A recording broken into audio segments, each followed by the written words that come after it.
Pioneer sports, extra tales of great Boswell's never rock and roll. Pioneer sports, extra tales of great Boswellsports never gonna quit. Coach Weaver's roll echoes in our soul, chasing glory, now we're rock and roll. Pioneer sports, extra tales of great Boswellsports never gonna quit. Coach Weaver's roll echoes in our soul, chasing glory, now we're rock and roll.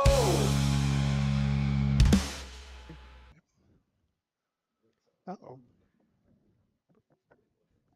Hold on.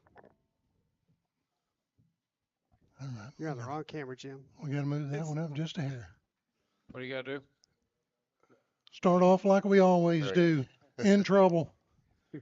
Hey, good evening and welcome to Pioneer Sports Extra. It is the final show for Sandy and I, and we got a good group out here at Boswell High School in the lecture hall, some old players, some old crew members, and this is going to be a good one. We got a lot to talk about tonight. I don't know if we can shove everything into 1 hour, but we're going to try. No doubt.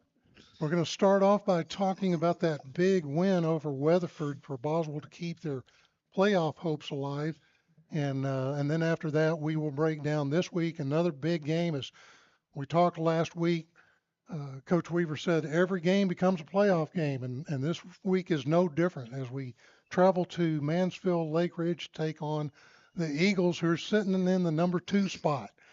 And so that's a big game for Boswell. We'll break that down. And then after that, it's party time. We're going to have a lot of fun. We're going to talk to some old players. We've got several guys here that were here when this thing first started, and part of the reason why we started doing what we're doing. And so we've got the normal crew is here with us. To my right, of course, is Coach Weaver. Hello, Coach Weaver. Hello.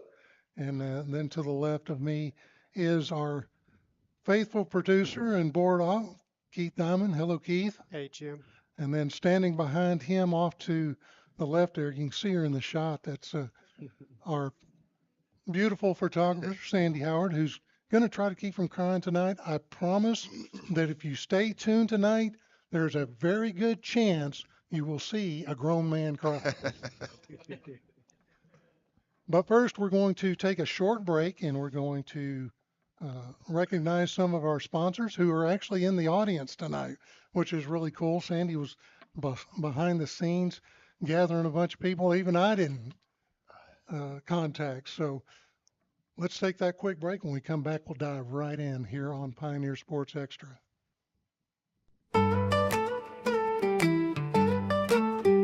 Off of 73335 down on Boat Club Road, there's a place folks gather and let their troubles unload. Red's Barbecue delights under a Texas sky, with brisket, sausage ribs, and chicken fried. Juicy burger stacking high, Red's fries on my plate. Flavor so rich my mouth can't wait. Hey, the man, he's got the magic touch. A bite of heaven, it's never too much. Oh, Red's Barbecue, make you move like a cow. Tasting Texas pride, no stopping now. From sun up to sundown, this place feels right. Red's Barbecue, every single bite.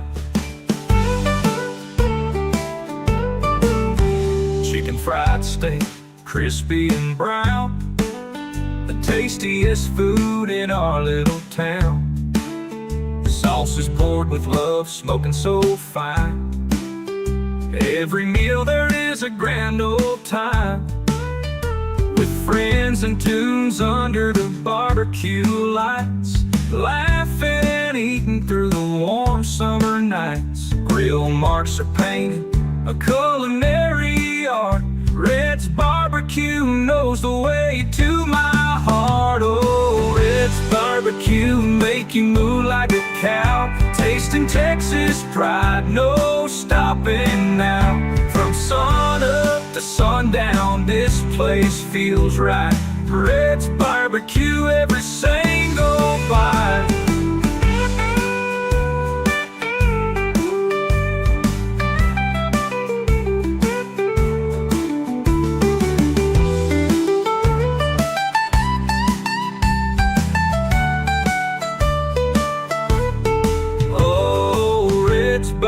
barbecue, make you moo like a cow. Tasting Texas pride, no stopping now.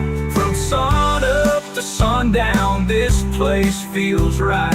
Red's barbecue, every single bite.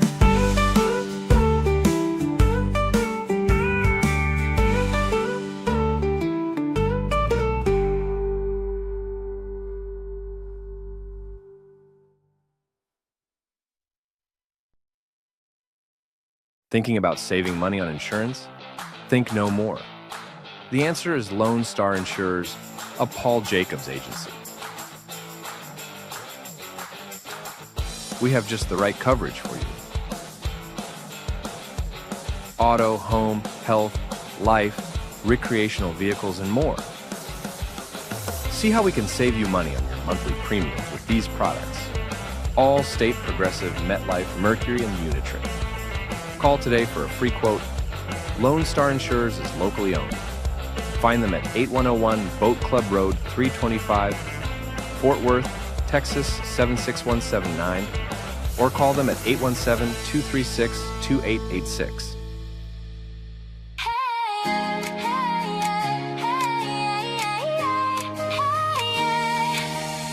Click, flash, the moment's gone, but with Sandy it still lives on.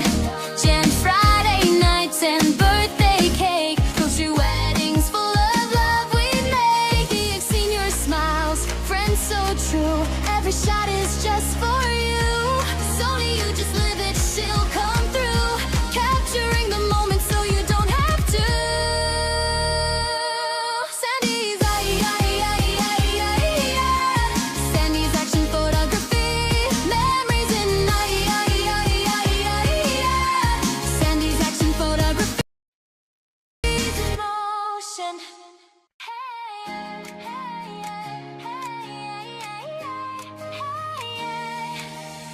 Click, flash, the moment's gone, but with Sandy it still lives on. Jan Friday nights and birthday cake. Sandy's Action Photography is there to capture the moments you find dear. She is there to make sure you never miss those important moments that will last a lifetime. From the field to chapel, let her do the work for you. Sandy's Action Photography has been a pioneer favorite for 20 years. Contact us for your special event at saj872@yahoo.com or call us at 817-253-9510 today. Sandy's action photography, memories in motion. All right, welcome back as we are live from the lecture hall at Boswell High School. We've done this here a few times, Coach Ab, and I don't know, Coach Weaver, have you ever done one from here? No, have not. So this Coach Weaver's first. Just a big Yeah. moment. Big moment, absolutely. We're going to talk about that big win last Friday night against the Weatherford Kangaroos. The Pioneers needed a win to keep their playoff hopes alive. They won it 44-35. Coach, what was your takeaway from that game, and how proud of you are these kids? Oh, extremely proud. And I thought that it was our most complete game that we've played offensively. Defense, I thought played really well. We gave up a couple of big passes, but other than that, it was tough for them to drive the ball and finish drives in the red zone on our defense, and so shut them out in the fourth quarter when we needed to, and that was it. Coach, where did you find the most success, Are you talking about offensively? offensively Okay. or defensively? Where did you Uh, find the most success?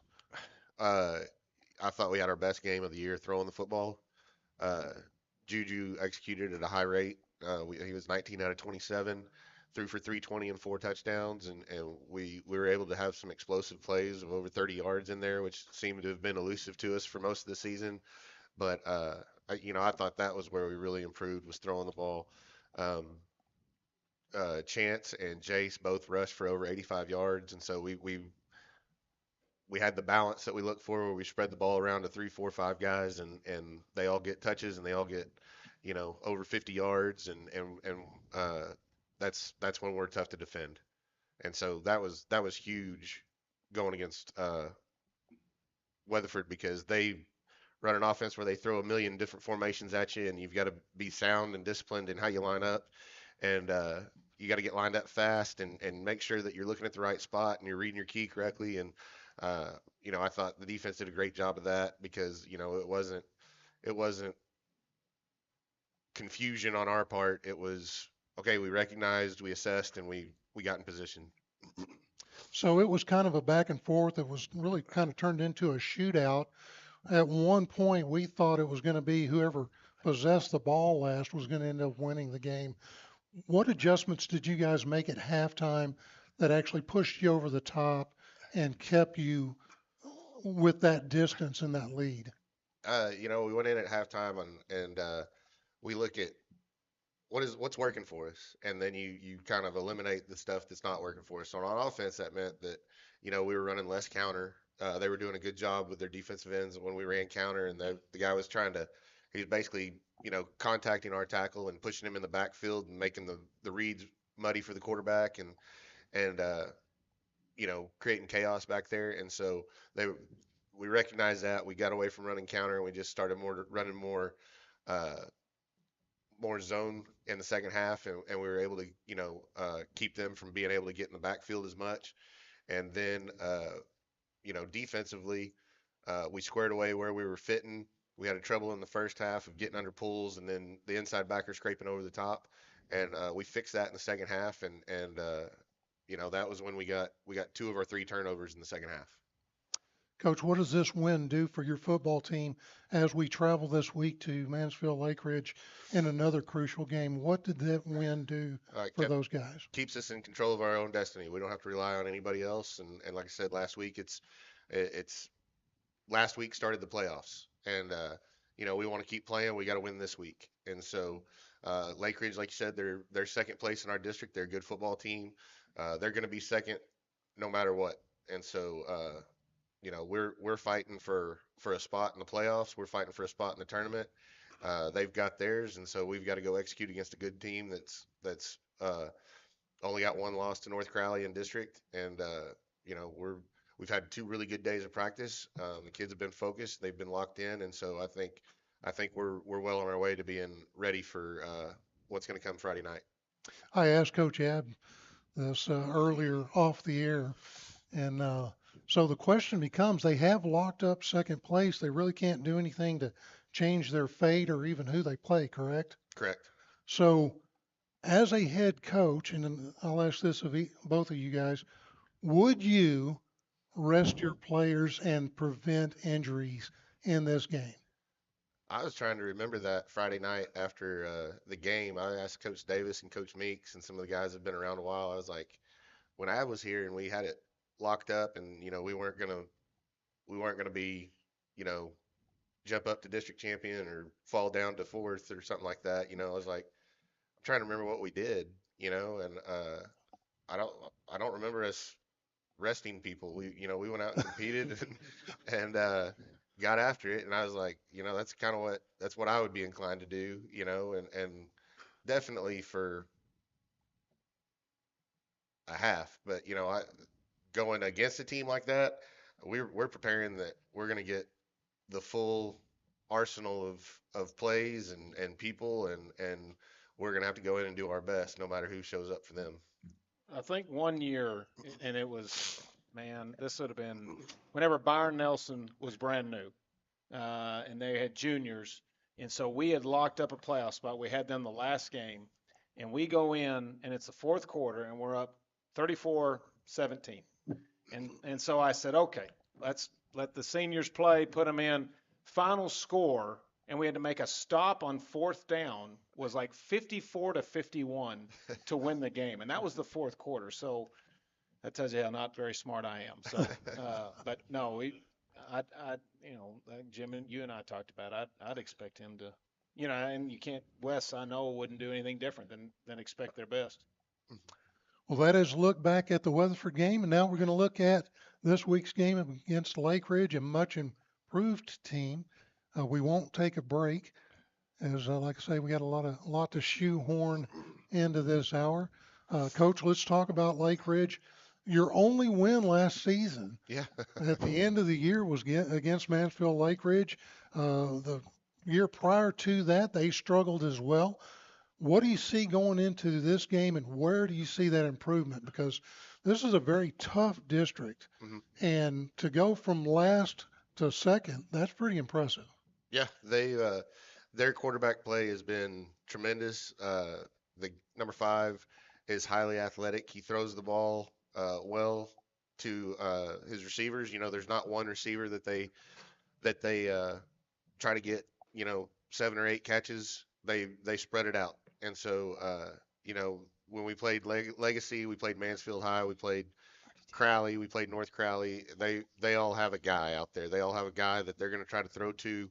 Uh, and Lake Ridge doesn't really have that. They spread it around to all their 4 receivers. They run a tight end, they run an H back, and they all get to touch the ball. The thing that they've done really well in comparison to last year, I think, is the difference is their quarterback play. Uh, and the running back runs the ball really well too. But the quarterback's actually their leading rusher. He's got more rushing yards over the course of the season than the running back does, and so he's a dynamic player. And we got to make sure that we take care of him. Is this the same squad? Pretty much, the quarterback that's playing was hurt and did not play the last 2 or 3 games of the season. Uh, and they've had some turnover on their coaching staff. They've got a brand new defense coordinator that's new to them. They've changed schemes a little bit, and they're very athletic, but they've been athletic the last 3 years that we've played them, and so we've dealt with that all season, and so now we've just got to go, be the tougher team and go execute. Of course, this question will probably better pose to Peyton. We call him the professor here because he is just a wealth of knowledge. Peyton is a former Boswell Pioneer, but Peyton, our chances went from 25% up to, I believe, 50% now to get into the playoffs. Talk about their D1 commits that you've researched for the Lake Ridge Eagles. They have a tackle, right, Coach? Yep. Yeah, one of their Don't- tackles. He's a stud. I think that's the only guy though. Yeah, I think Where's that's he it. going to college? He's going to Tech. He's going to That's Tech. right. He's going to Tech. That's what I thought. Did you go there? I visited. My girls go there. Shameless plug, shameless plug. Are there any other D1 commits that you know of? Yeah, no other D1 commits on their side. Peyton's still researching. Not Wednesday yet. Yeah. So he'll definitely have that information for us. That game is Friday night. We travel once again to Mansfield, which if you've made the trip this year, you know that that's not fun. They've got so much construction between here and there. You have to start the day before to get there. But we don't have a train running through the end zone this time. Yeah, this time we're at a different stadium. We're going to be at Vernon Newsom Stadium, which is their newer, nicer facility, and so it'll be good for the broadcast team. And we invite you to come out, everybody, and cheer on the boys, as this is a very important game. I don't want it to be my last. I keep advertising, this is my last, I don't want it to be my last. So we need all the energy in the stands that we can get. If you can't make it to the game, then you know where to go, right here on YouTube. We will have the pregame show starting at 6:30 and kickoff is at 7. And so that is the Lake Ridge game. Yes, sir. And so now it's time to start the party. Cliff, if you'll come down front here, I think we've got an extra seat.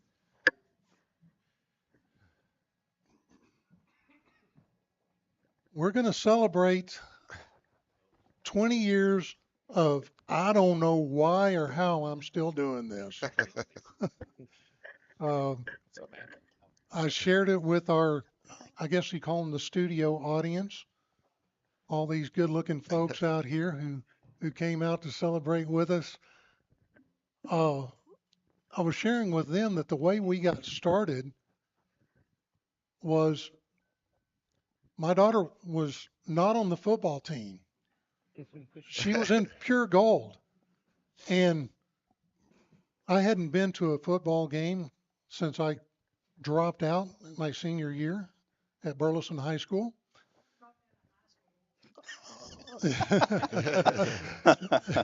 And so anyway, we went to support our daughter in Pure Gold. And Coach Abb, it was his first game. I didn't know it was his first game. Didn't even know Coach Abb at that time. And so we're there, and they're playing against LD Bell, the Blue Raiders, which I did know very well from my days at Burleson because they used to whip up on us like, we were nothing. And so anyway, I was pulling for the Pioneers. They got to get a win against LD Bell and pay those Raiders back for all those years that they brought me misery whenever I played football. We come out first half, and the Pioneers did not fare so well. We went into the locker room at halftime, and Coach Abb, I've got to ask you, if you can remember, 20 years ago, what did you tell those guys? Well, being my first game, I was probably wondering if I was going to get to coach any more games, as bad as we played.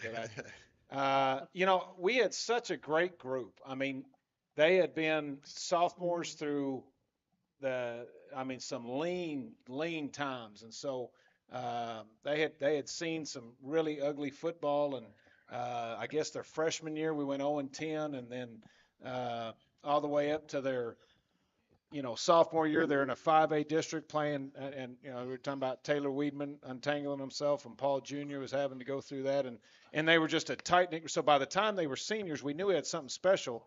And I do remember telling the kids that we can't play any worse, and we were only down 14, and I think we were down 28-14. We had turned the ball over, my gosh, 5 times, but there was something special about this group, and so it was.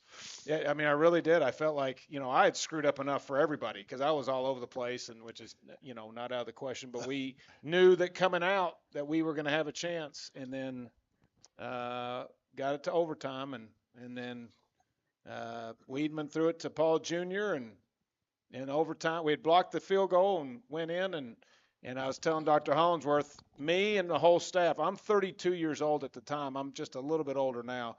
The entire staff was sprinting across the field celebrating, not in a brag. I mean, it must have looked like the most boastful thing in the world. And so their head coach was Coach Olivo, one of the most respected guys in the world. He's standing, and by the time I figured out where I was, because I was chasing after Paul because he's in the end zone, and I'm standing beside their head coach. I'm like, Coach, good game. And I had to call and apologize to him, and he said, no, man, that's the good stuff. And it was truly one of the greatest memories is just being a Boswell Pioneer and all that we had gone through, and the kids. And we had a great year. It was just that deal of great kids make great coaches, and that we had awesome kids. So I want to bring in, we do have several players from over the 2 decades. I want to bring in Taylor and Paul, and if you could just walk us through, if you guys could walk us through what happened on that play. I gotta be honest, I don't remember that.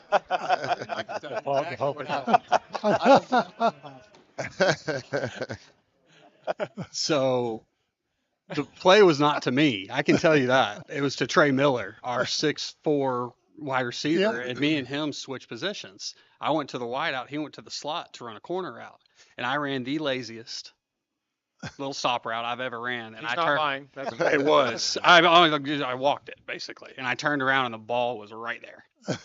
And then just one guy missed, and we got very lucky that he missed.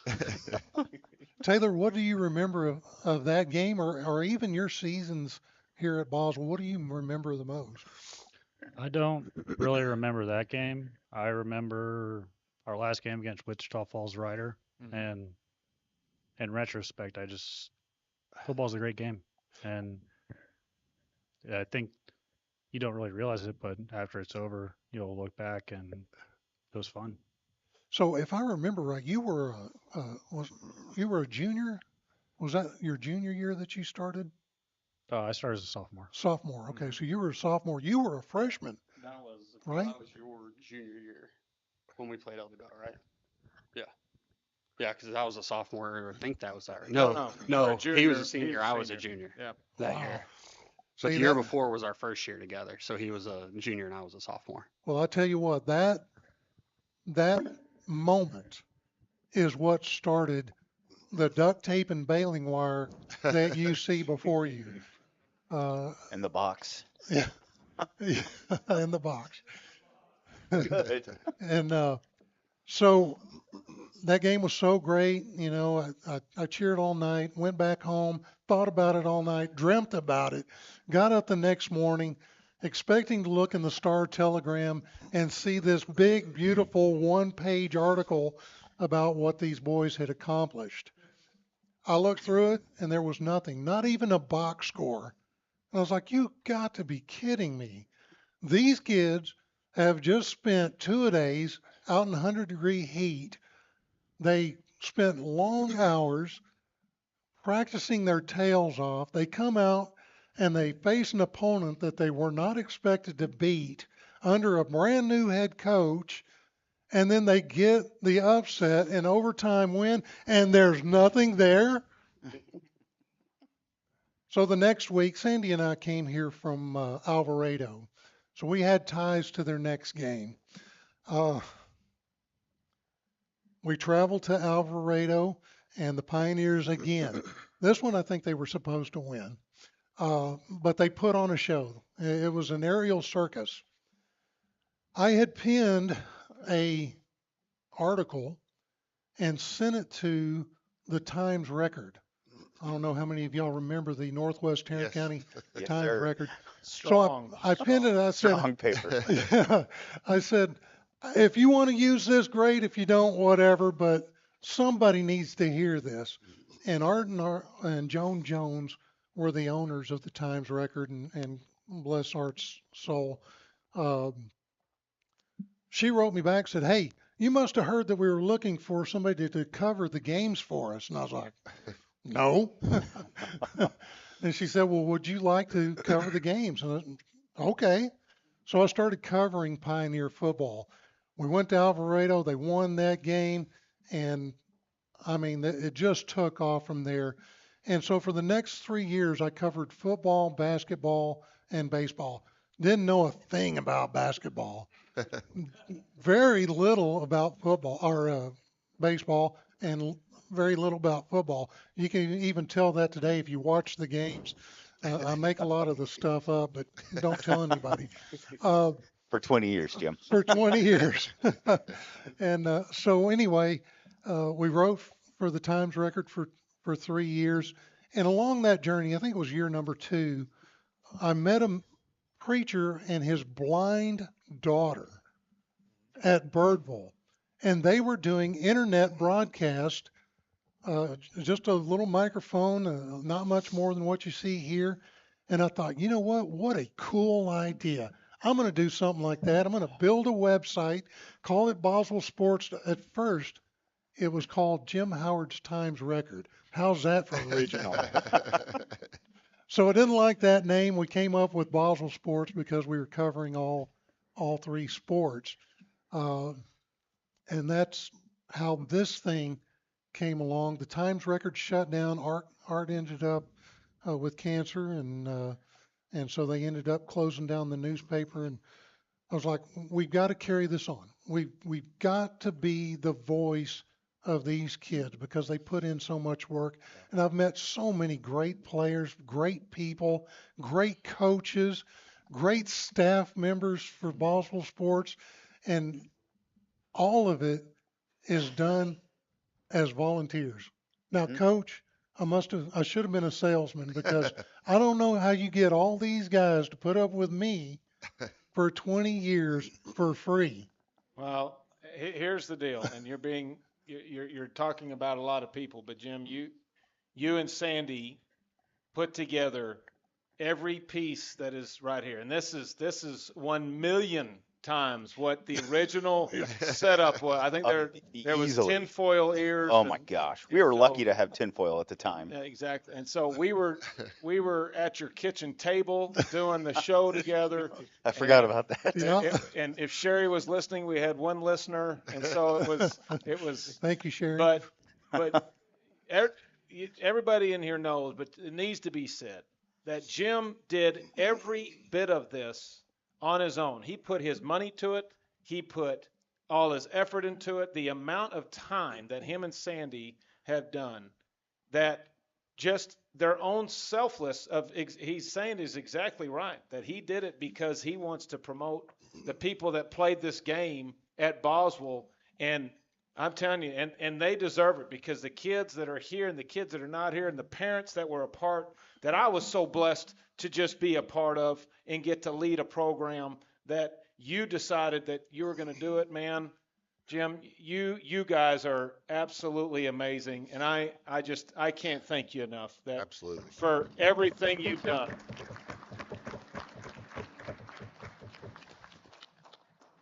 Because you look around, there ain't a whole lot of them. No. I mean, No. we got a radio and TV booth up there. If you ain't there, it ain't getting used very much. Yeah. And it's man, you guys are unicorns, and I think people need to understand how special. People take for granted that you That we can have- be in That we have one. Utah and watch the game against Mansfield, and you can be. I mean, there's people across the country that can watch, and it's because of what you've done, Jim, and that can never be taken Yeah. away, man. And Yeah, we had That's them it. overseas. Yep. Absolutely. They wanted to watch their brother or And all of it. And that's because one guy decided to make a difference. And that's, if there's a lesson in that, it's that anybody can make a change. And look at this. I mean, this is because a guy decided to do something. And I'm indebted to you. And I love you, man. I'm very proud of you. Yes, sir. Well, Yes, sir. I can't take all the credit for it. I got a great staff, and Keith, if you'll go ahead and run that, I'd like to recognize those guys, because over the years I've had great help. Like I say, I'm not very good at it, but man, I've had some good crew members. And what's that? He finds the Yeah, finds the I am wild just- ones. Well, I had to. It's my equipment. You also had to learn how to use that equipment, Jim. That's right. All right, so we started out with our original crew. I happened to be covering a basketball game for Boswell, and I ran into a fellow by the name of David Walker. And David, I was like, David, I want to do this. I want to put together this broadcast. Would you be willing to help me? Because David had 13 years of experience as a radio broadcaster in Oklahoma. Yep. And so, man, I lucked into that. And so I told David, I'll get all the equipment together, went down to Radio Shack, bought a couple of handheld microphones and a little bitty, I think it was Oh a my gosh. $15 mixer. And, Yep. and we put it together and away we went. And then, of course, Fred Hall, rest his soul. We lost Fred a couple of years ago. Fred was a neighbor of mine from down the street. And I said, hey, Fred, his daughter, so we're going to go to Boswell. And so he would go to the games with us. I said, Fred, why don't you join us and you can run all this equipment, because I don't know nothing about it. And so Fred got in there, and Coach, one of Tower of Power. the Tower of Power is what we called him. Big old guy, and God, just a you're so tall. heart of gold. And Fred was there every week in and week out. He traveled with us if we went to Wichita Falls or it didn't matter. He was going to be with the crew. Yep. But one of our favorite memories, one of our favorite games with Fred, was when we went to Alvarado to play. I think this was the next year that we played them. It was raining so hard Yep. that you could not hardly see 15 foot in front of you. I don't know if you guys remember that game or not. Nowadays, it would have been canceled. Yeah, it would have been. Yeah. 4 days beforehand. We'd have played it Thursday night. We'd avoided the whole thing. So we're in this deer blind. I'm sorry, we're in this press box that resembled their deer blind. And they had these windows that didn't close. And so it is raining inside the booth where we're at. And we're trying to save the equipment and trying to prevent electrical shock. And so Fred takes his shirt off and he covers the equipment while it's just pouring rain there in the booth. And we made it all the way through and everybody survived. And that's one of our favorite memories. I think it's one of Coach's favorite Not a memories question. They was when Fred took his shirt off. Well, what's funny about that game? It was their homecoming. So the year before, we were 0-2, and they came to our house and played. And Coach Ebbs made a lot of bad decisions, and the Indians made Indians 3-0. And they've only played 2, and so we took offense to that. And so I told the team, and trying to get them excited, when we win, we're going to rip that sign down. I forgot to tell them, don't rip the sign down. And so you can imagine, I called the principal and I said, I'm sorry. And so the next year, we show up and we are scheduled their homecoming. I mean, and we earned every bit of it. They were hacked. Well, we show up and they've got a tom-tom, and that guy's hitting the tom-tom, and that's their tradition until kickoff. Well, it starts thundering and lightning. And Coach Dixon, who's a good friend of mine, and he's just a well-respected guy. He was a head coach at the time, and so gets to 7:30, and we push it again, and we go out and warm up, and then we got to go back out. We do this 4 or 5 times, and I go to him about 9:30. I go, hey man, what do you think? He goes, we're playing this game, and I go, yes sir, we are playing this game, and we don't kick off until 10:15, 10:30. Sherry's got the girls at McDonald's. Somebody fell and broke their leg, and and I mean, they just went home. I don't even know. I mean, there's about 8 people in the stands, and of course, of all things, the game goes to overtime, and we stop them on the goal line and win an incredible game. But that's just these guys. When I find out, because I had never seen rain before or since, that in a game, watching it, and you can see the sheets of water just going across the skylight, and these guys were battling electricity, and I would have quit. I would have gone home, but they did not. And really a neat time. So we lost David Walker. David's son graduated, and He played corner. He was he was a good one. Yep, and he was also a very good basketball player. But anyway, David moved. He worked for Siemens Solar, I think it was, and he moved down to Houston. And so we brought on our second crew, and that's Cliff Foster joined us. Hey, guys. And so it was me, Fred, and Cliff. And Cliff, you weren't part of the Alvarado rain game, were you? I was not. I came in that next season because that's just about the time I'd finished up broadcasting school. Yeah, so Cliff comes in from broadcasting school. I got lucky there. I think you saw a Facebook post, didn't you? No, I don't. Angela Moody. I was working at Pizza Hut at the time, as all broadcasters do to earn extra money, and because it pays so much. She was a delivery driver of mine, and I had gone to school with her daughter. And she had mentioned you because you had worked the baseball games because her son played baseball. So she said, hey, Jim's looking for somebody to call play-by-play for football. And so that's where I ended up coming in. I got a hold of you, and then you said, come on out. And we hooked up your brand new board and started testing it at your house. One of many. The super secret location. That had all the dogs, both the dogs. Yeah, I know. That's tough. Cliff, what was your favorite broadcasting moment? Oh, the man, I had a day lot. You left? Because, no, that was actually pretty sad because we had a lot of fun. But I went and got paid to do it then. Yeah. But I come back every once in a while when I can. But I think one of my favorites. We were playing at a neutral site for a playoff game. I think it was to get into the second round. And we were at Brewer Stadium, and they did not. And so the way Brewer Stadium was put together is they had like a little cutout underneath on one side of the field, and that's where they put us. We were broadcasting off of a table, and so it was you, me, and Fred. And no, it was Cameron. Was it Cameron? Was Cameron there? Cameron Womack. Cameron Womack. Okay. He was part of the next crew, and he was just a kid. Yes. And one of the things that happens with me, and Sandy will tell you, and Keith will tell you, I get very intense whenever I'm setting this stuff up because there's so much that can go wrong. From And it usually sound does. to video, and it usually does. Always does. And so Cameron was struggling mightily with the Oh, man. sound. Yep.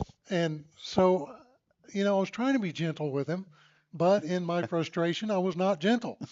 And so Cameron began to sob. Oh, wow.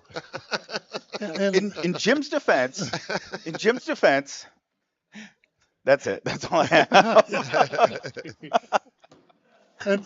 and so that game was so memorable, not only for that, but Cliff, like you were saying. So as we're going along, we are put in the visitor side, or I'm sorry, on the home side. So it was we were in enemy territory. Yeah, we're out on the patio.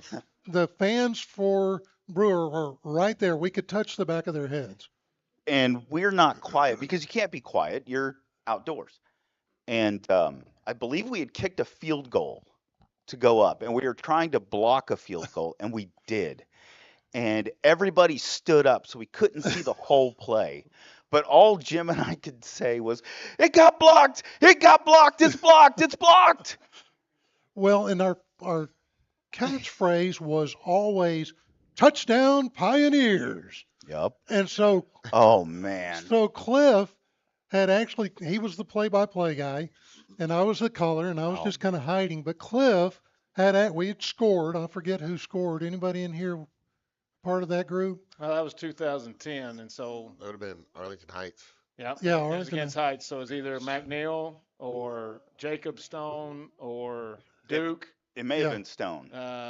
Yeah. Yes, because that was the game where he had to go to the hospital afterwards, right? Yeah. Yeah. He had to play corner because he had to play corner and quarterback. So anyway, so Cliff yells out, touchdown Pioneers. And I swear everybody in the stand went. And Jim's not giving it justice because it's not a little call. It's touchdown Pioneers. And that was under the patio, and everybody turned around, and you could hear a pin drop from us. And then we tried to continue the game. But that one right there is probably one of my favorites. Of course, broadcasting out of AT&T was a lot of fun. Yes. The punt, pass, and kick competition was one of my favorites with Coach Ab. Yeah, we will definitely explore that later in the show. We're not doing that again, right? We're not doing that again. Thank God. And then we had our next crew. Oops. And that brought in the infamous, famous Steve Collier. And Steve has a passion like no other. Well, color commentary was brought to you by 5 Hour Energy and Diet Mountain Dew. I got more complaints on Steve than I think I got on me. Because I would say probably on anybody that's ever sat in the booth. Steve is and we joke about it, Steve is the only guy I ever fired. Well, I made it for a few seasons. And that season, I made it all the way to the last game. But no, they turned around and looked at you. I had them complain about me. Hey, this guy's going to have to be quiet. Because as loud as Cliff was, oh man, Steve was even louder. My Steve's voice got a would passion. echo off of the visitor stands. So yeah, the people in the press box complained, and the people out in front of the stands complained, and so yeah, those were the days. I mean, we went. I don't know if it was nationwide, but you had the Homer Call of the Week 2 or 3 times. 3 times. And we would have been Homer Call of the Year, but they accused us of cheating. Yeah, they did. We were accused of being zoo animals, cheetahs. And that's just ridiculous. But I got recruited because after my son graduated, and Coach Ab fired me from blowing the horn because I blew it too long. Shockingly, I get the come on, because he can't call the play for the extra point because the horn's still going.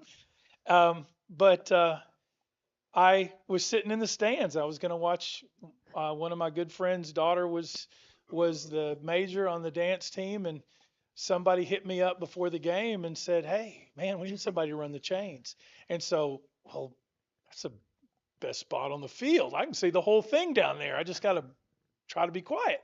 And so I ran the down marker, and the next week I get this phone call, and Jim says, "Hey, why don't you come up at the booth and do color commentary for Boswellsports.com?" And I was like, I've never done that before. He says, "Oh, you'll be fine. Oh, it's Don't worry about easy. it." Yeah, it's easy.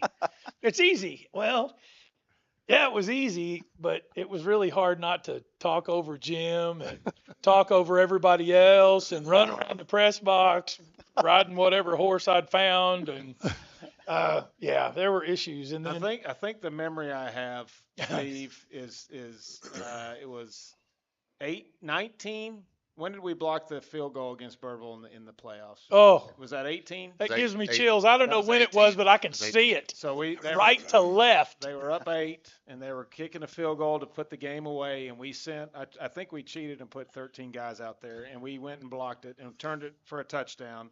Yes. And there's a shot of Steve, and I still remember he was going back and forth like a caged animal, screaming as our child ran into the end zone. Yes. And I that's his passion and his energy you could never question. But that was a great. Those Unbridled. yes. Yeah, well, yeah. Yeah. Kind And of. of course, the guy sitting next to him, James Anderson, James came on because I decided that we needed to have stats.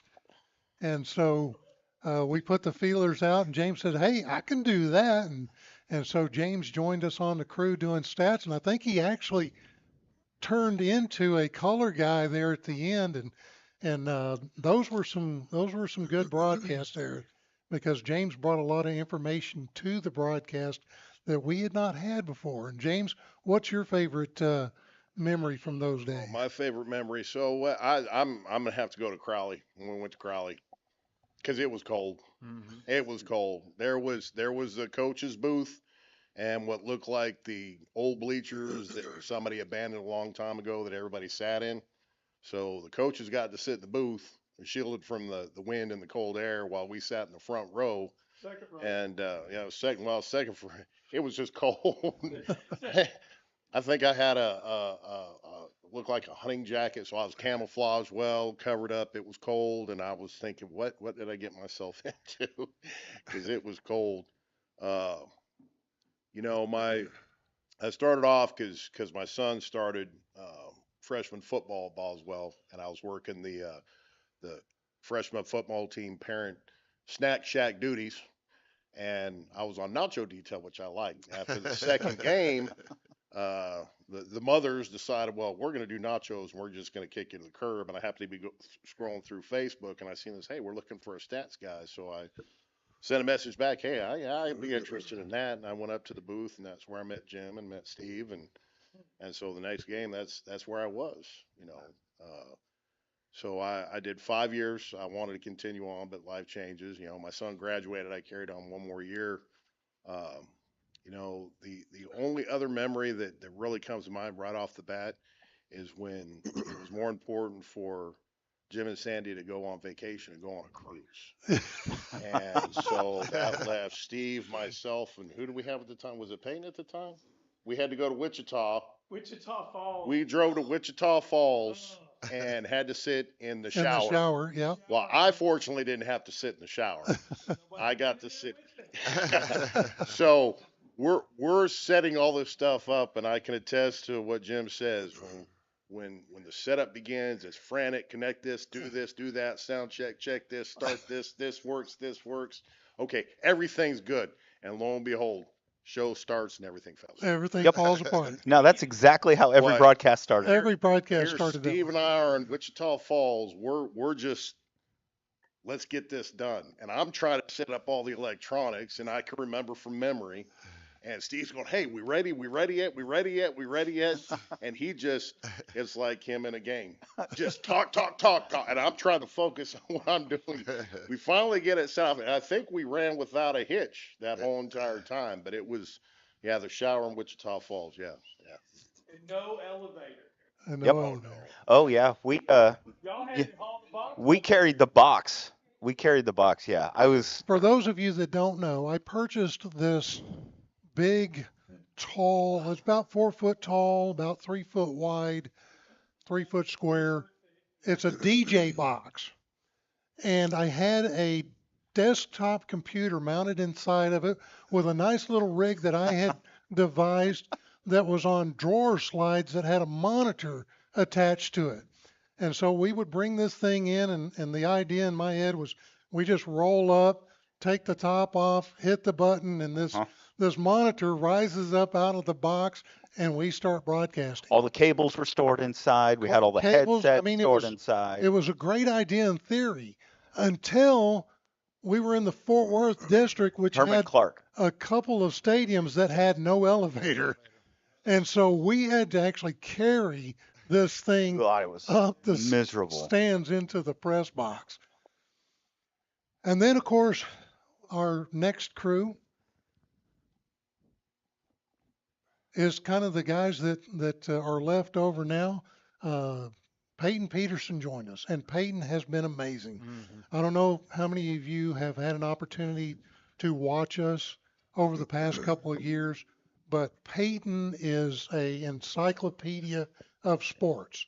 If you ask him about the Cowboys, he can tell you everything. If you can ask him about the Kansas Jayhawks, he knows everything. The Boswell Pioneers, he knows everything. He's worked for Dave Campbell. He's worked for the Rangers. Who else have you worked for, Peyton? Live Golf. Yeah, Live Golf. Friday Night Glory. And now you're with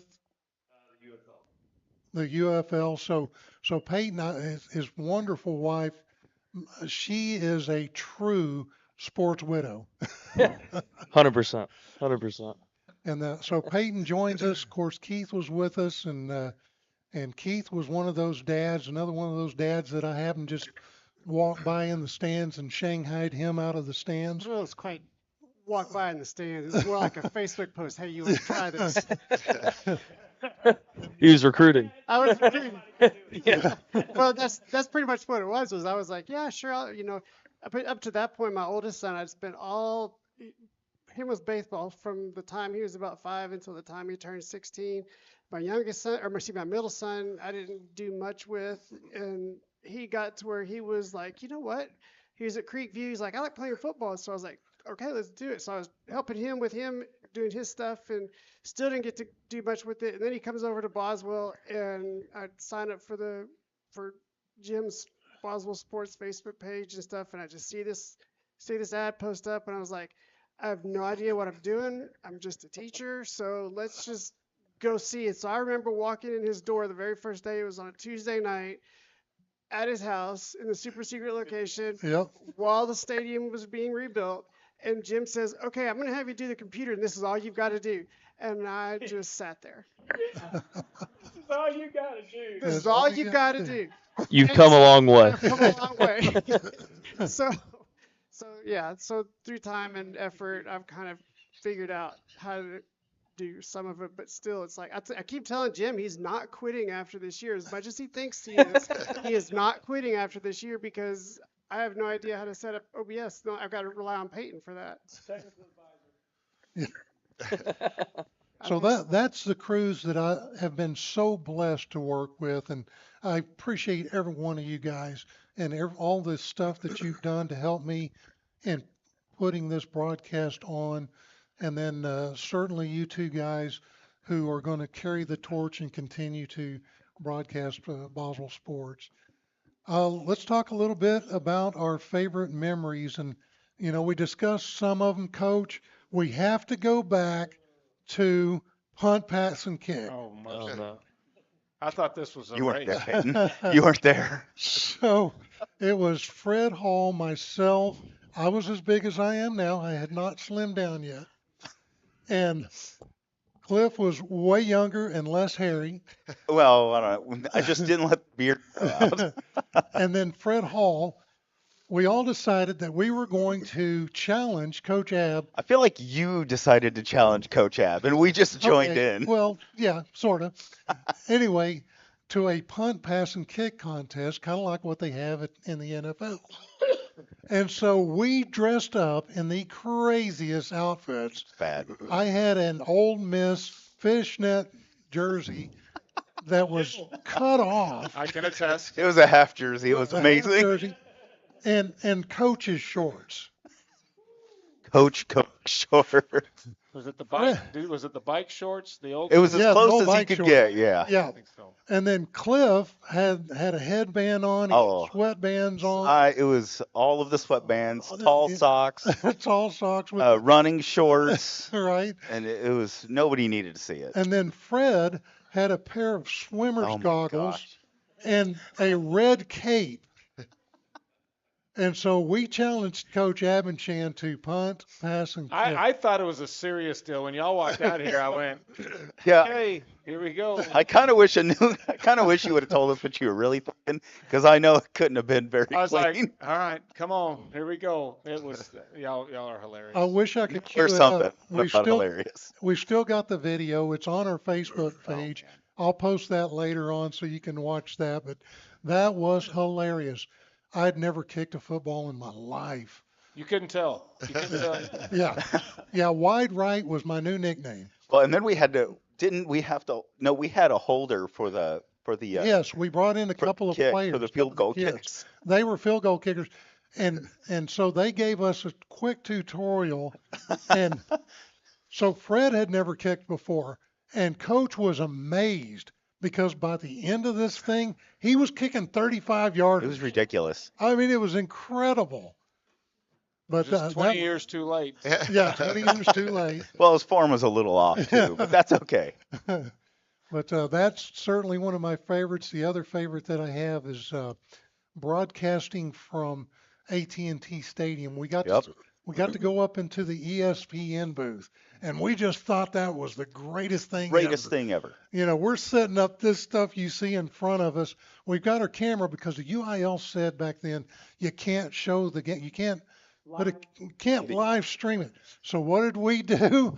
We had a workaround. We put it on the big video board, and we just let it go on the video board. Well, and we were so high. We were so high in the stadium. When I was trying to call the game, I had to call it off the TV because I couldn't see anything. Couldn't see the players down Couldn't see below. the numbers or anything. Yeah, and that had to be one of my most embarrassing moments. It's not the one that got Steve fired. We were up there setting up. We just got set up. Coach Abenchan had come out with his coaching staff, had a couple of players. They're down there at midfield on Cowboys Stadium, and Steve yells at the top of his voice, "Whoop, whoop, go Pioneers!" And I mean, it reverberated throughout the whole stadium. Coach Ab, his coaches, everybody. It was completely filled, right? Yeah. Everybody I don't looks know up at the time. going, what in the world was that? There was no question of who said it. Yeah, there was no question. It was Steve for sure. Yeah, you sure did. Certainly that's a memory that comes to mind. Some of the games, nothing will ever top the Taylor Weedman, Paul Jacobs Jr. Overtime win there at Pioneer Stadium. But then the Springtown game, that one always also sticks out to me because that one was a real battle. And Coach, go through that one a little bit. Well, you know, and some of these guys that are sitting here might argue about some of those games because these cats have been in some wars. But that game was at their old Springtown Stadium, and Lopez, we had battled back and we had to win to get in the playoffs. And Springtown had a really good team. Coach Turner, his son, was the quarterback. But anyway, kicked a 48-yarder as time expired. Jody Jones tore his ACL, was on the table pretty much the entire second half, and we had to make a stop, and all of a sudden I see him running out onto the field because he didn't care, and he's the one that made the interception and ran it back, and they hit him out of bounds, and they gave us 15 yards, and we kicked the field goal and went in. Like I said, we've had some dogs Yeah. playing for us, and it's been a ride, man. That was I mean, like I said, all these guys sitting here, these were some warriors. Yeah. Coach Weaver, I don't want to leave you out certainly. What are some of your favorite or one of your favorite memories? Uh, you know, I got a few from the guys that I've actually coached. When Chisholm Trail first opened and we played them that first year, uh, I remember Scott Moody. What, you have 3 touchdowns, 4 touchdowns, Who's and counting? and it was the Yeah. it was I think we ran the same route on that poor corner all 4 times, and he just like could not cover Scott, and it was like we're like, man, we're gonna have to quit throwing to Scott. That kid's had enough. That kid's had enough. No. And then like I think the game you're talking about at Cowboy Stadium where Steve yelled was we were playing Birdville in the morning, and that's when Trayvon, we had to run a 3-back offense, and Trayvon uh, scored either the tying touchdown or I think it was a touchdown to go tie it because we were losing 17-3 at half or something like It was that. It ugly. was, and then we came back and we won 33-30, and Damon was in that game too, and with Damon, he became the school's all-time leading rusher. Uh, I'll always remember his 89-yard run he had versus Denison up there at North Texas. Was that the first or second year we played him? Second year we played him, and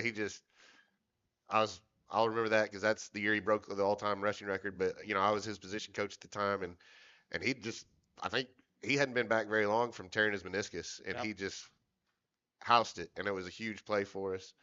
And then Oscar, I talked Coach Ab into letting us put a freshman on this varsity as a kicker, and he kicked for 4 years and was awesome. And but the thing I remember about Oscar is we actually threw him 1 2-point conversion pass, and he caught it over a Brewer.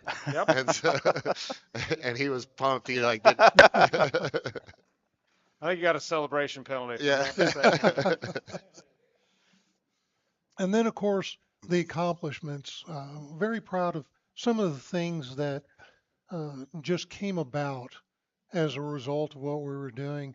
More and more teams saw what we were doing, and so I would get phone calls after the game. Hey, how did you set this up? How did you do it? Alvarado called us after that game, and they've got a crew, and they're still doing it, and I'm proud of that. Springtown, they called us, and we set them up. Brewer, Toller, Haltom, those guys are still going strong over at Haltom, and so really proud of that because this is a dying entity, and we did it because we were filling in a void, and the school has done a wonderful job of catching up. You got the NFHS, you've got Texan Live that's come on. Now I've seen that WFAA, they're going to pick 50 games a year and they're going to broadcast those. And so they're starting to come on board. And so more and more of the homegrown broadcasts like what we do, they're going away. And but I'm proud of these guys that they're going to keep it going. We also, I don't know if you guys knew it or not, do we have any scholarship winners here in this bunch? Boswellsports scholarships. Yeah. So for 20 years, we've offered a $250 scholarship. Not a whole lot of money, but it helps buy pizza, and Buy a couple and, slices. and books and stuff like that. And so we were real happy that we had sponsors like Paul Jacobs and Lone Star Insurers that would, we only charged $100 for a whole season to be a sponsor. And to be honest with you, a lot of it was because I wanted to be big time and have filler for whenever there was a timeout on the field. But Paul would come in and we would have guys write a 500-word essay on what it meant to be a Boswell Pioneer or the history of Boswell High School. And then we would get together with a committee and we would pick somebody. And sometimes it was really tough. Paul, if you remember that, we had some times where the essays were so good, it was hard to pick a winner. So Paul would say, you know what? let's give it to both of them. I'm going to match it. And so we would give out $500 or whatever the case may be. And so we had the scholarships as well. We talked about home recall. I don't know if this is something to be proud of or not. I think the first one we were pretty excited about. Yeah. First one we were pretty excited about. Second we were like, okay, that's All right, For guys, those we of need you- to be careful here. For those of you who do not know what Homer Call of the Week is, Bob and Dan from The Ticket, they're no longer together, but back in the day, they did every football season, they did Homer Call of the Week. And they would peruse all media and they would gather what they thought to be, and kind of spoofing on those guys. They would gather audio from different broadcasts that they thought was Homerish. And so when Steve was part of the crew, three times we were featured. The first time was whenever it was Braden Thomas. Flying fish Braden Thomas, it was his first game against Hazel. against Azel. He came in at the end of the game and he scored a touchdown, and Steve dubbed him the Flying Fish. And the call was incredible. And we ended up winning in that he bracket. threw a last second touchdown. Yeah, because Steve Neal. just Chris went Neal. nuts. Steve went nuts with the call, and Bob and Dan thought it was great, and they brought it in, and we ended up going to the Homer Bowl that year. We ended up losing in the Homer Super Bowl, to a guy who had got choked up about President Bush. Was it President Bush that had died? Yeah, I think yes. Yeah. So anyway, yeah. This isn't on this one, Steve. So the next year comes around, Steve has another one, and again we went to the Homer Bowl, and we end up losing. And then the third year, Steve had frustrated me just a little bit because we did not have video back then. You could not do video, so it was all audio. And I was a play-by-play guy. Steve was the color guy, and so I would have to tell folks who were listening what the play was. And so Formation, play. and Steve would get very excited when he saw that we were running down the sideline to score a touchdown. Or before the snap. Or before the even snap. before the Or snap. the formation. Or who was in it running back. Well, Or during the commercial. and I'll say too, that first Tuesday that I showed up, I get up to your second stairs where everybody's all sitting. There's the first thing I think somebody said to me. There's one rule: don't talk over Jim. Don't talk over Jim. and so Steve, had a tendency to get very loud and very celebratory. And so I had already warned him a couple of times, Steve, the audience has no clue as to what's going on. All they hear is you screaming. And so there was a touchdown, and I'm trying to call the play. Steve is going nuts. I mean, Long touchdown. it was a long touchdown. I'm trying to gather my thoughts because Steve's screaming in my ear. I'm trying to gather my thoughts and explain what's happening. Nobody knows. They don't even know it's a touchdown. They just know Steve's going crazy. All they can hear is Steve yelling. Yeah, Steve yelling. So I actually, after it's over, I said, Steve, you're going to have to hush because I got to call the play. And I said I was sorry. Yep, and he apologized. Well, anyway, that made it into our third Homer Bowl. I thought we were going to win. Yep. And we got disqualified because we had no crowd mic. So they accused us of being a couple of guys sitting in our living room Yeah. making this stuff up, which was not the case. So is that why you're so into making sure that we have the crowd mic going? Yeah, that's why we got to have the crowd mic. Yep. And then our final accomplishment, one that I really take a lot of pride in, because it was not just football, it was an accomplishment for our students as a whole. And it was when Saginaw High School, a mom had a soldier overseas in Afghanistan, and her son was graduating. And she wanted her she wanted his dad to be able to see him graduate and walk across the stage. So the school came to us. They knew that we had the duct tape and baling wire, and we had, we, It was a little bit more duct tape that we yeah, it got was a little, afterward. yeah, but we had some cameras, and so anyway, they asked us, hey, can you guys broadcast graduation for us? And so we came out, and Fox 4 News was there, and they interviewed us, and they thought, what are these guys, and so we were able to present not only Saginaw's graduation, but also Boswell's graduation and Chisholm. And so for the next several years, all the way up until about 3 years ago, we broadcast the graduations for EMS ISD. And I'm real proud of that and what we were able to bring because, we had people reaching out, grandmothers and aunts and uncles and soldiers and people who could not be there.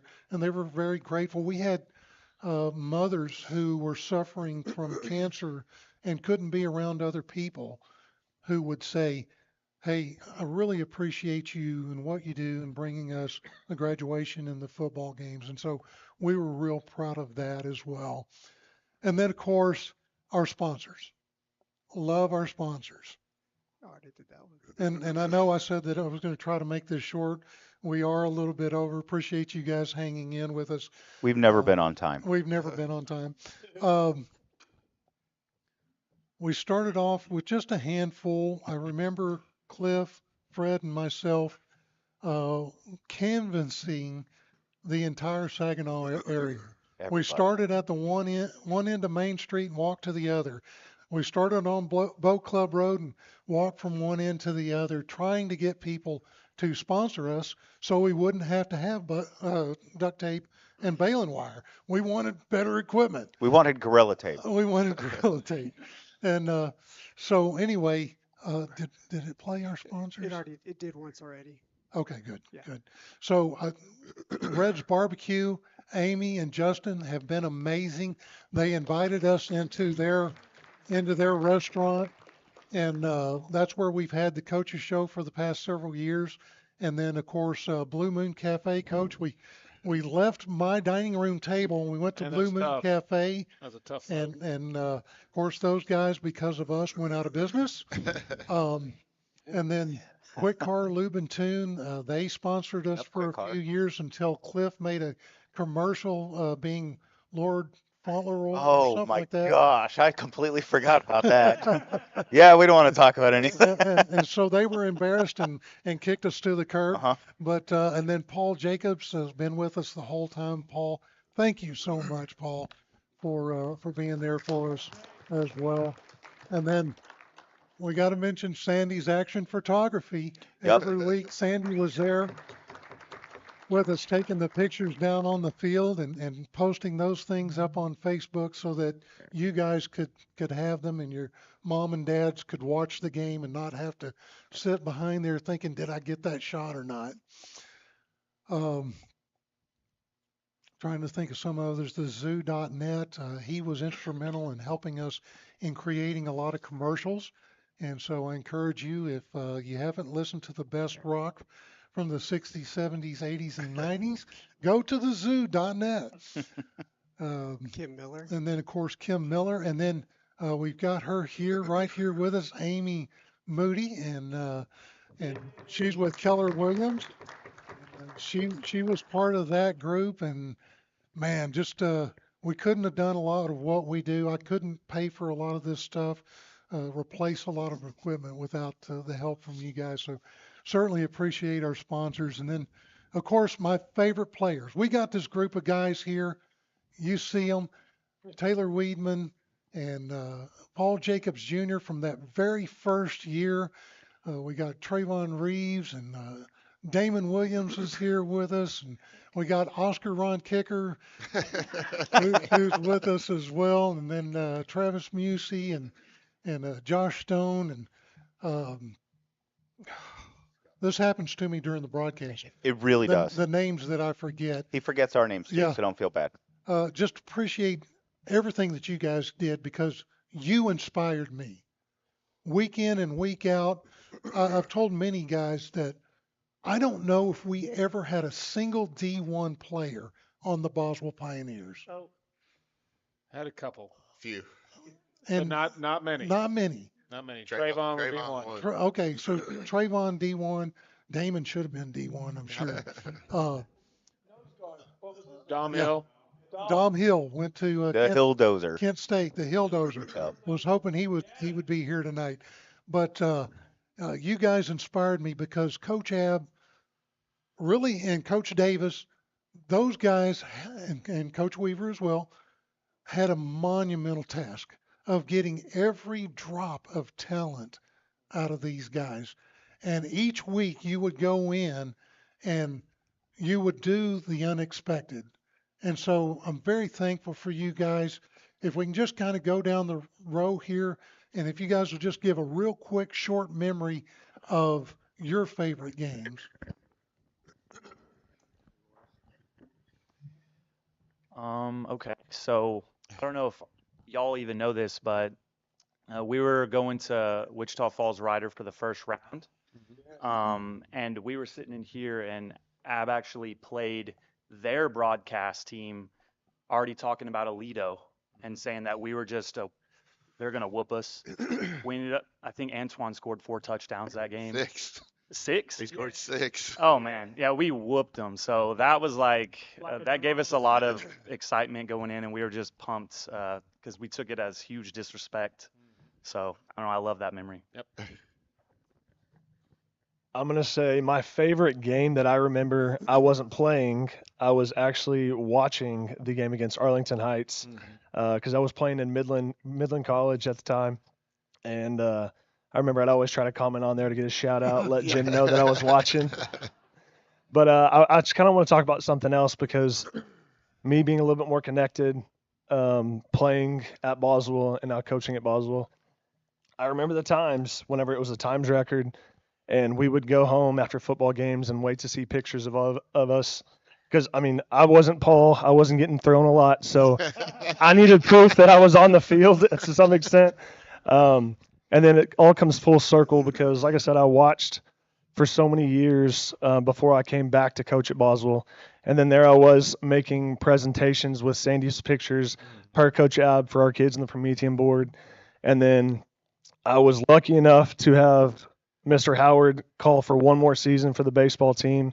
Still hopeful it'll happen again, but I don't know that it will. But so mine's not necessarily a one game memory, but the staple that you guys have been for the Boswell community. And it's been a huge part of the pride that I have for Boswell High School. And I just want to thank you guys for that. Oh, thank you, Coach. Yeah, how do I follow that up?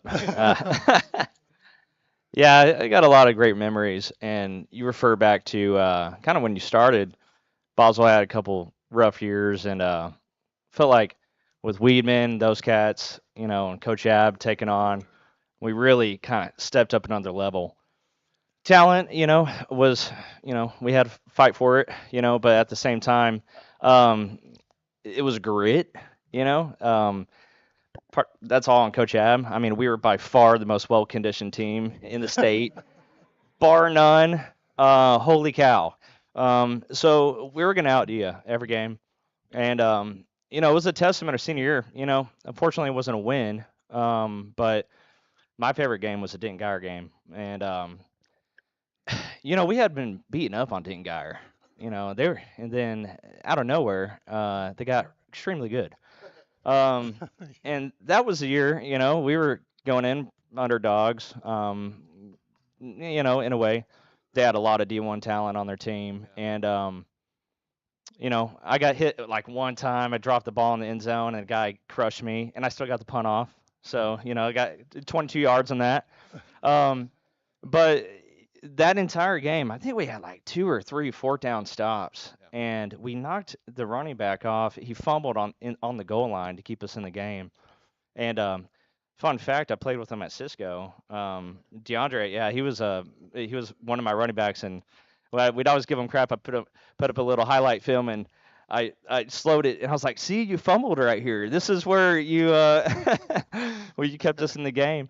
Anyways, we were in the game the whole time. Had a couple mishaps, and ultimately ended up losing by a touchdown. They went to the 5th round, I think, and lost to, I think, Longview or someone. And they started their run and went to state a few times right after that. So it was cool because we had fought so hard, and to still be in a way underdogs, but like you said, he got everything out of us. And when we showed up, you knew it wasn't going to be an easy win. And, we proved that even though we were a little short, that was my favorite game. I think about it all the time. So, and also a testament to you, Jim, starting this whole thing.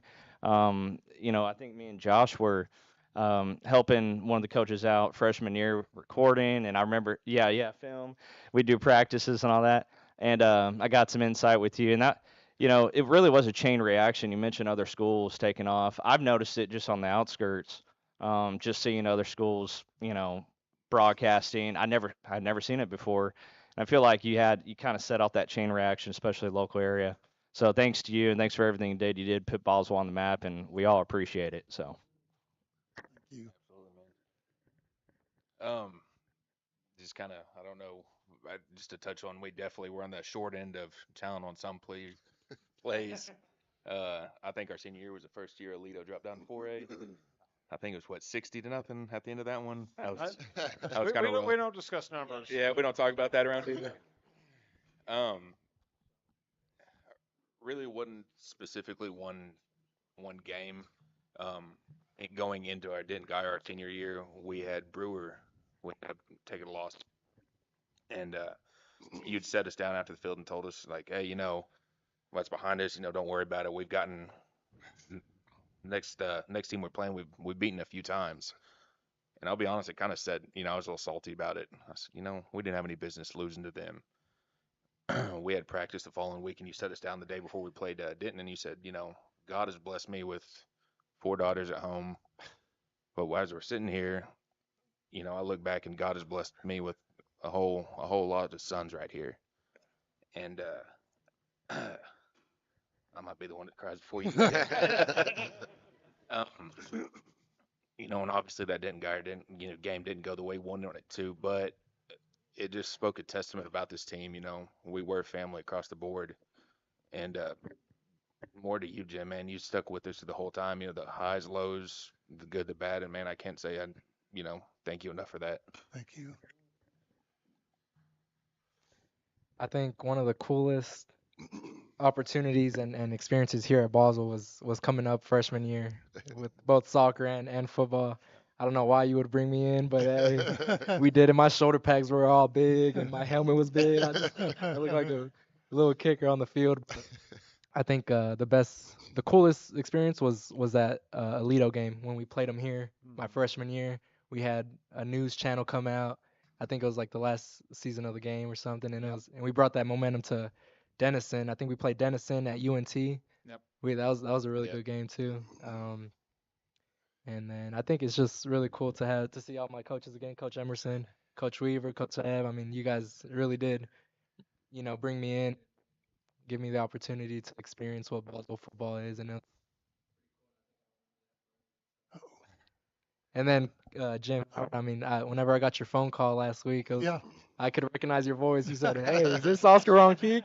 Wrong kick, and I was like, "Is this Jim Howard?" I mean, you can recognize your voice like no other. But yeah, so I think this is very, I mean, something that you can remember for life type of deal. So Thank you, Oscar.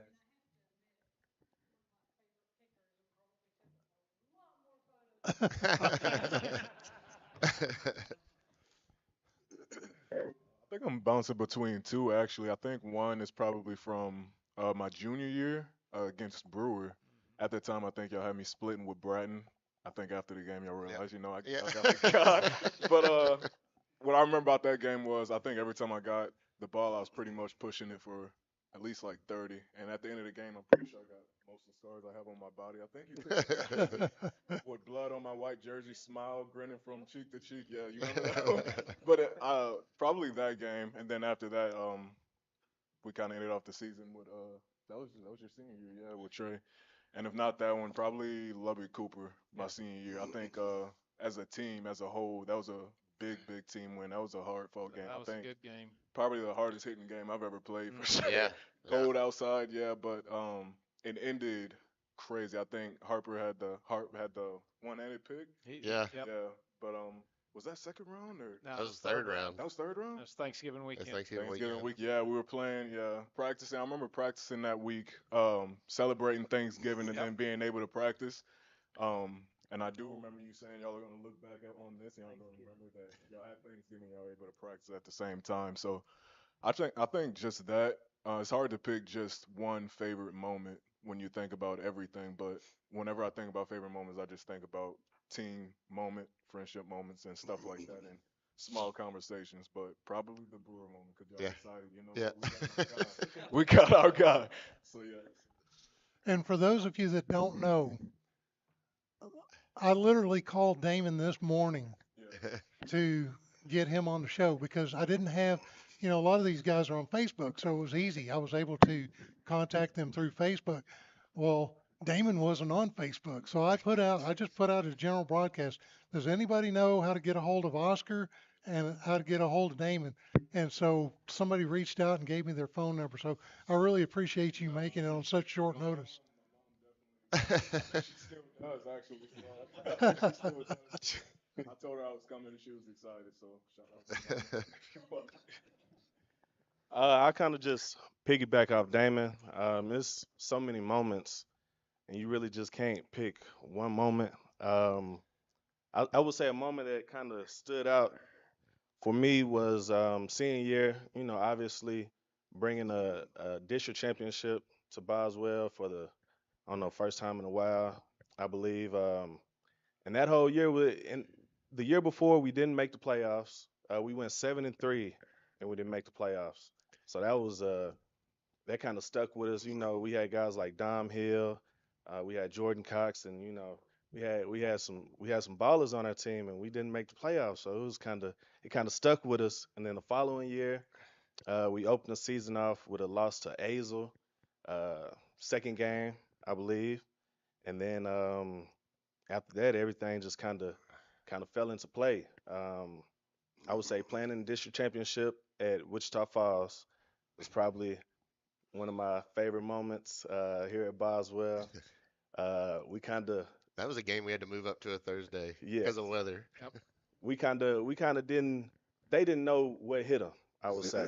We came out in the three back, and they had me, Damon, and then Anthony Ramirez at running back. So it was scary.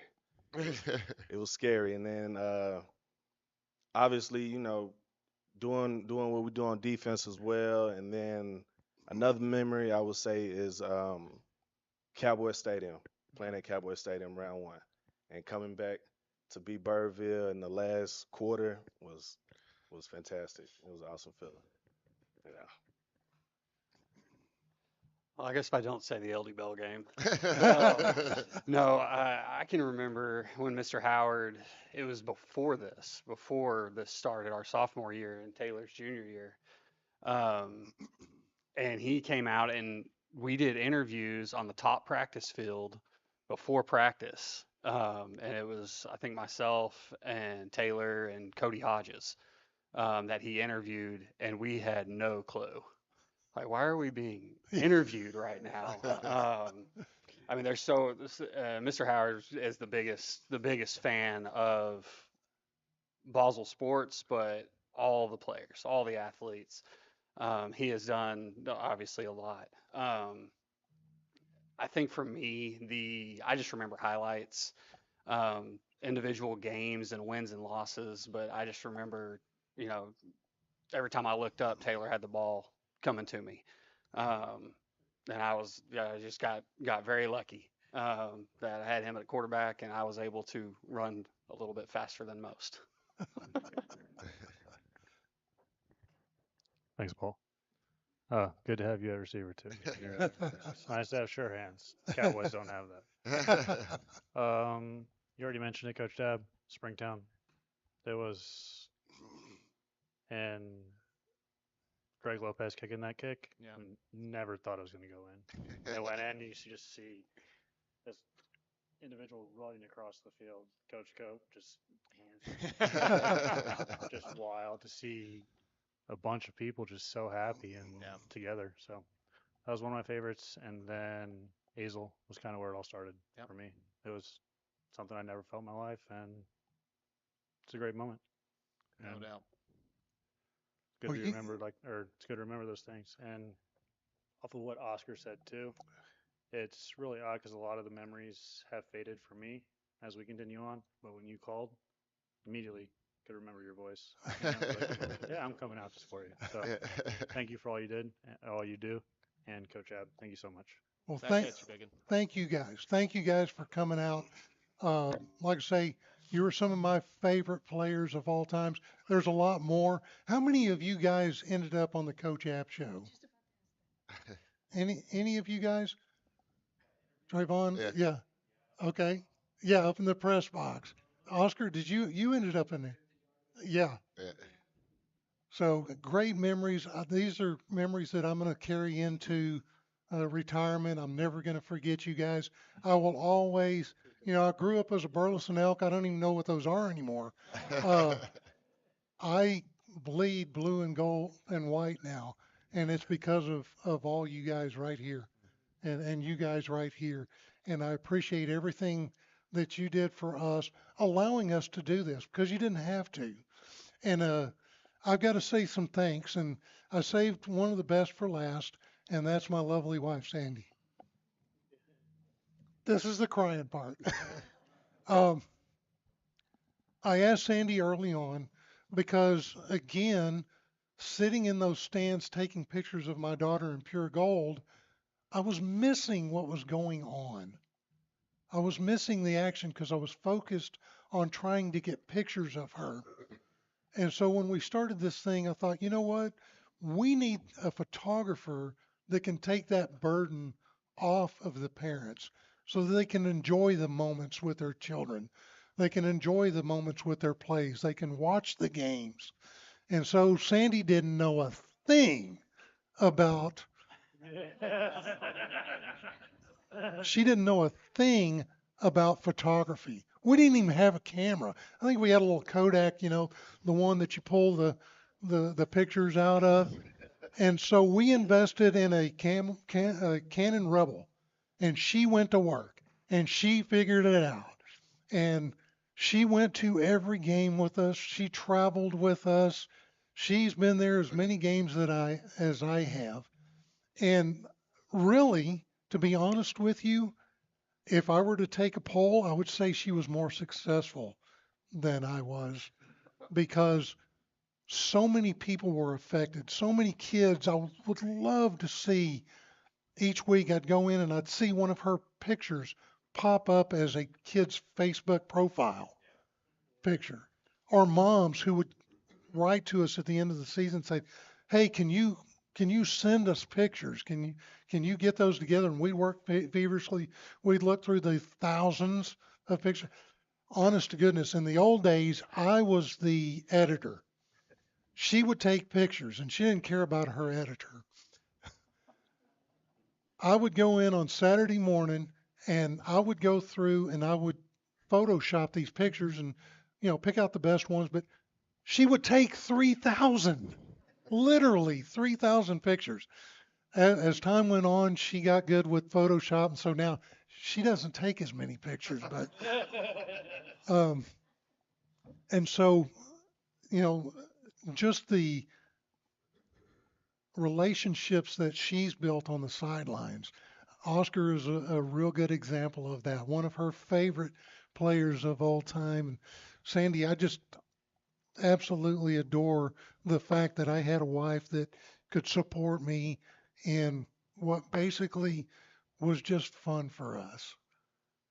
And for her to put in all the effort, we would go to visit our daughter up in the Panhandle, 6-hour drive, and she's sitting in the passenger seat with her laptop, and she's ticking away, trying to get the best shot, trying to Photoshop it, make it look pretty so that she could make sure that she posted for the families and for the players that weekend. And that means worlds to me. And I love you for it. So finally, guys, we come to the end. This is where I say goodbye, and I feel very confident. Robert Walton was a friend of mine. Robert Walton wrote the book on the Boswell Pioneers, and Robert bled blue, gold, and white. He was an actual pioneer. I wasn't, um, but he wrote the book on what it means to be a pioneer, and so it was very important. I've still got mounds of his research because he wanted me to carry it on. And whenever he retired from the uh, Hall of Fame club or Hall of Fame committee, he told me, and there's a guy by the name of Jerry Jorgensen who's kind of taken over that role with doing all the history and the stats for Robert. And he told me one thing. He said, you know what? Because I asked him, I said, what are you going to do? You know, your legacy's going to fall apart now. Nobody's going to remember. And Robert told me something that I now understand as I sit here in this place. He said, my baby is in good hands. And right now, I believe that my baby is in good hands. And I appreciate Peyton and Keith as they're going to carry the torch and make this thing way better than I ever could. And yeah, definitely smarter. They've got a guy that they're going to invite in. If he does it next year, the guy is phenomenal. And so he'll be replacing me, which I was definitely the dead weight on the crew. But it's going to be exciting. And I'm very excited that that my baby's going to live on. And I hope it continues to be the voice of the Boswell Pioneers and tell the story of guys who played 20 years ago or, 10 years ago or 5 years ago, because it's important. It's important that this thing carries on because in the beginning, my heart was for the fact I'm a football purist. The guys that make it to the NFL, they're a very select few, and they make a lot of money, and I think they forget where they came from. The guys that play college are another select few. But those guys in high school who get out there when it's 100 degrees outside and they go through the two-a-days and they go through Coach Ab's boot camp and they do all those things and they go through the ups and downs of a tumultuous season.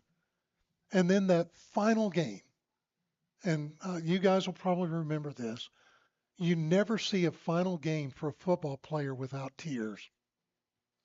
Because unless you're the state champion, your career ends on a loss.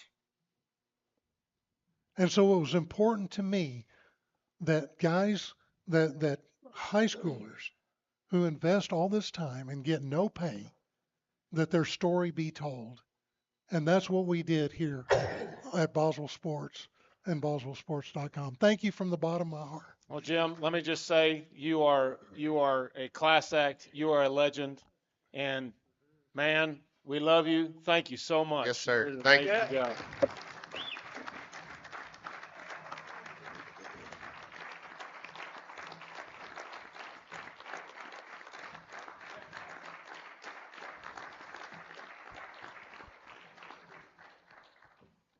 Well, that will do it. One last time. I've got to mention it again. Friday night, we got one more game of the regular season. We hope to extend that into the playoffs. 6:30 is our pregame show. 7:30 is kickoff. Join us here on Boswell Sports if you can't make it to the game. But as I always say, come out. They need that energy. We need to fill those stands. Let's get a win. And as always, go Boz! Pioneer sports, extra tales of great Boswell's never rock and roll.